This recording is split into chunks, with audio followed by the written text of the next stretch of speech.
자, 이번에는 지형 지물을 종이에 어떻게 표현하는가라는 방법에 대한 얘기를 나눠보도록 할 겁니다. 자, 그래서 지형도에 의한 표현, 그 중에 첫 번째 자연도법에 대한 얘기가 있습니다. 자, 자연도법. 이 자연도법은 뭐냐면 말 그대로 자연스럽게 표현해서 지도에 나타내는 그런 기법이에요. 축척과 방위를 정확하고 정밀하게 표현하는 것보다는 자연스럽게 실제 모습과 비슷하도록 표현하는 방법, 즉 지도에 그렇게 그림을 그리는 게 자연도법입니다. 이 자연도법은 영선법과 음영법으로 구분을 해요. 자, 또 동의어가 튀어나오네요. 영선법 하면 우모법이라고 나옵니다. 이건 되게 쉬워요. 우모가 뭐예요? 우모. 털이죠. 뭔 털? 소털. 아, 소털같이 뭘 표현하는 모양이구나. 근데 이게 소털이 아니고 깃우자입니다. 깃털처럼 표현하는 게 우모법이에요. 예. 그래서 이 개바라는 거를 이용해서 지형을 표현해요. 그래서 이 개바의 길이라든지 개바의 간격, 그 다음에 개바의 굵기, 요거에 따라서 기복이 크고 작음을, 즉 경사가 심하고 안 심한 거, 요거를 표현하는 기법이에요. 그리고 음영법은 태양광선이 서북방향, 북서방향이에요. 45도 경사에서 비친다라고 가정했을 때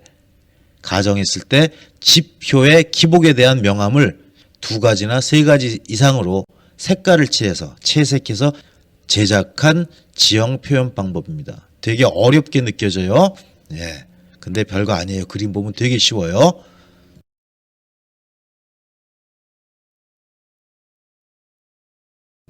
자, 이 그림이, 이 슬라이드가 영선법, 즉 우모법에 대한 얘기예요. 자, 여러분 이 부분을 보세요.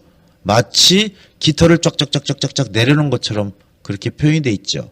그래서 이 털이 길수록 또 털의 간격이 클수록 좁을수록 여기에 따라서 지형의 기복을 다 달리 표현하는 기법이 바로 영선법, 우모법입니다. 굉장히 사실스럽게 표현해놨어요. 자연스럽게.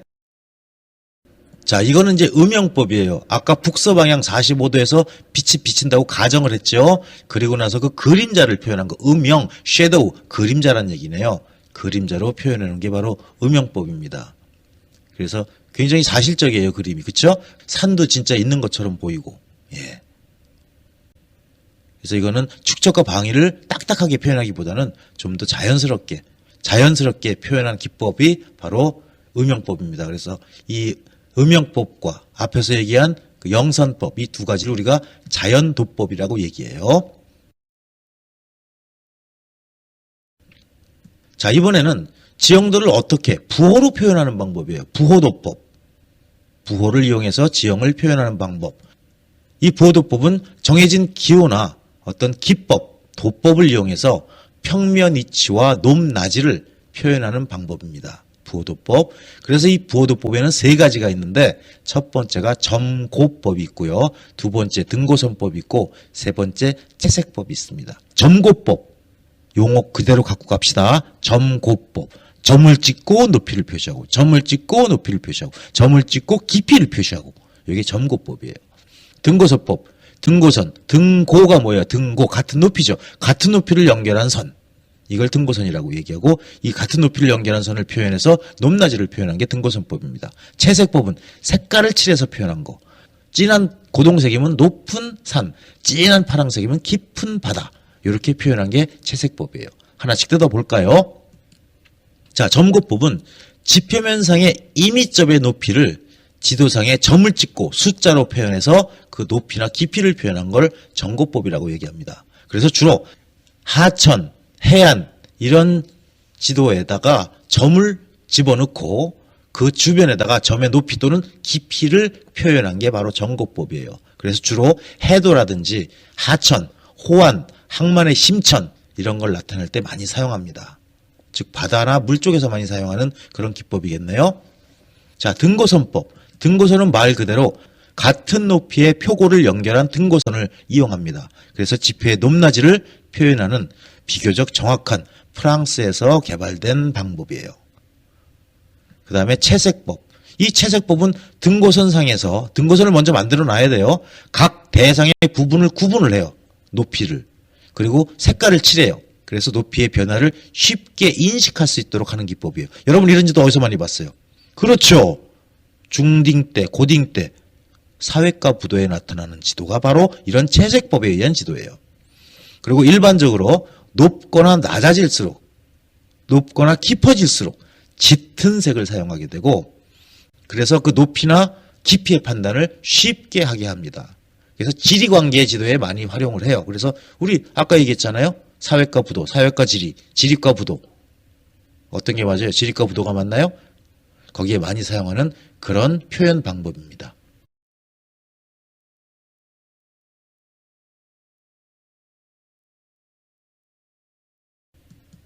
자, 이게 이제 등고선법과 채색법을 나타낸 그림이네요. 자, 등고선법. 여기 보시면 가운데 요 60m가 높이에요. 그 다음에 제일 바깥 테두리 까만 선이 평균 해수면, 여기가 평균 해수면으로 되어 있네요.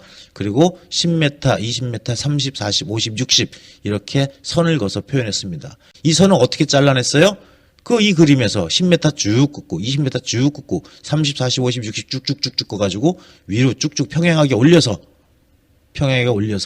즉 이 선과 지금 위에 이 선은 같은 동일한 선이라고 본 거예요. 그래서 그 높이를 표현한 거죠.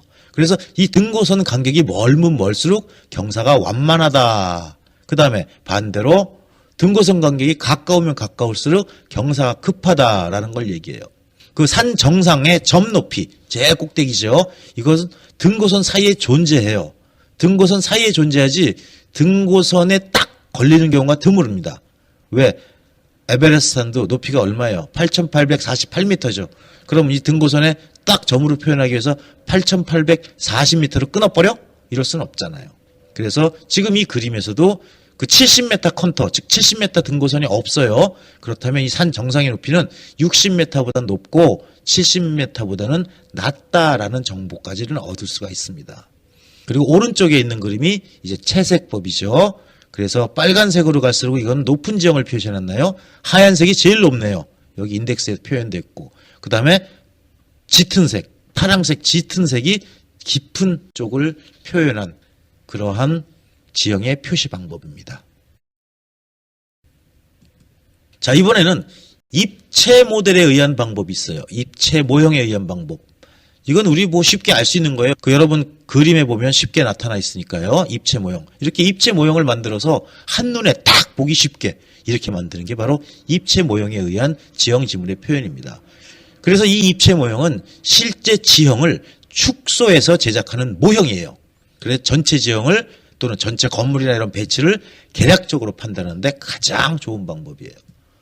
이 주로 여러분들 겨울에 스키장 가보면은 그 앞에 콘도 들어가면 그 유리관 밑에 요거 콘도 슬로프, 콘도는 슬로프가 없고 그 스키장의 슬로프들을 전부 다 만들어 놔서 그 모형을 만들어 놨죠.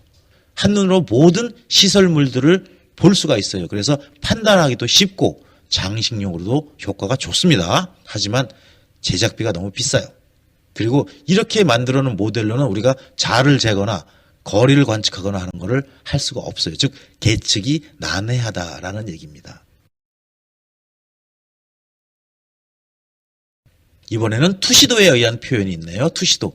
이건 쉽게 말하면 이 그림에서처럼 뚜껑을 뜯어놓고 안에 내부를 볼 수 있도록 만들어 놓은 거예요. 투시도법에 의해서. 주로 이건 아파트 분양하우스 같은 데 가면 몇 평형 몇 평형에서 그 안에 내부를 공개할 때 이런 그림들을 많이 써서 그려주죠. 그래서 투시도법에 의해서 지형이나 구조물을 묘사하는 것을 우리가 투시도에 의한 표현이라고 얘기를 합니다. 그래서 안내도라든지 경관 분석에 많이 활용을 하게 되는 방법이에요. 역시 이것도 계측이 난해합니다.